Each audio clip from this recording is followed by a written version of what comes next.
अस्सलाम वालेकुम दोस्तों, तुम देख रहे हो अपना पंजाब टीवी ते मतलब मेज़बान अफज़ल अहमद। अज की वीडियो माशा जनाब एक दूजे वैड हो जनाब फ्रैश डिलीवर हुई है। सब तो पहले मेरा कैमरा मैन जनाब तुम वैड दिखाएगा तो मजीद गलबात करांगे मालिक के नाल कि किए निर्माण करते हैं। दिखाओ जी कैमरा मैन सब अला क्वालिटी के जानवर मिले ने जनाब अपना पंजाब टीवी क्रॉस ब्रीड का माशा जनाब जानवर फ्रैश माशा जनाब वैड डिलीवर हुई और दी भी माशा जनाब इन्हें बची है। फिर फेस चेक करना बिल्कुल छोटा जा फेस जर्सी चोलस्तानी माशा जनाब क्रॉस जे और बैक साइड तो जनाब आर्डर चेक करना है। साफ सुथरा माशा जनाब जानवर का आर्डर जे चेक कर सकते हो। थन भी माशाल्लाह सोहने हथ की चुआई वाले बच्चे ने खड़ा कराया जी। यह जनाब ने बच्ची दी जी बड़ी खूबसूरत माशाल्लाह।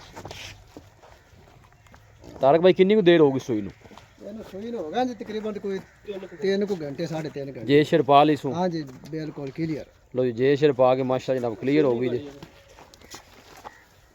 हाँ माशाल्लाह देखो बिल्कुल सील सौ कोई ऐसा मसला नहीं। घर बच्चे भी नहीं चो सकते हैं। लोकेशन जी जनाब तहसील दीपालपुर है डिस्ट्रिक्ट कुकड़ है।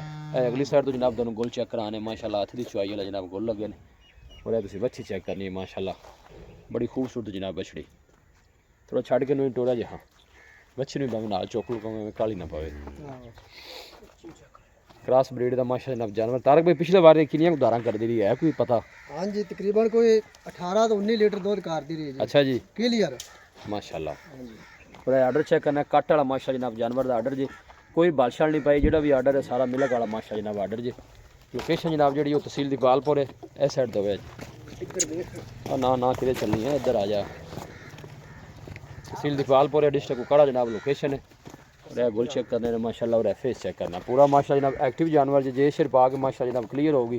तारक भाई की मुल करते बैठ का मुल जी भावे करन कर लिए 5 लाख रुपया। अच्छा जी 4,60,000 दी देवांगे। 4,60,000 जी। हाँ जी अच्छा तारक प्यार में करके फाइनल किन्ने दी दे देनी आखिरी गल करो जी?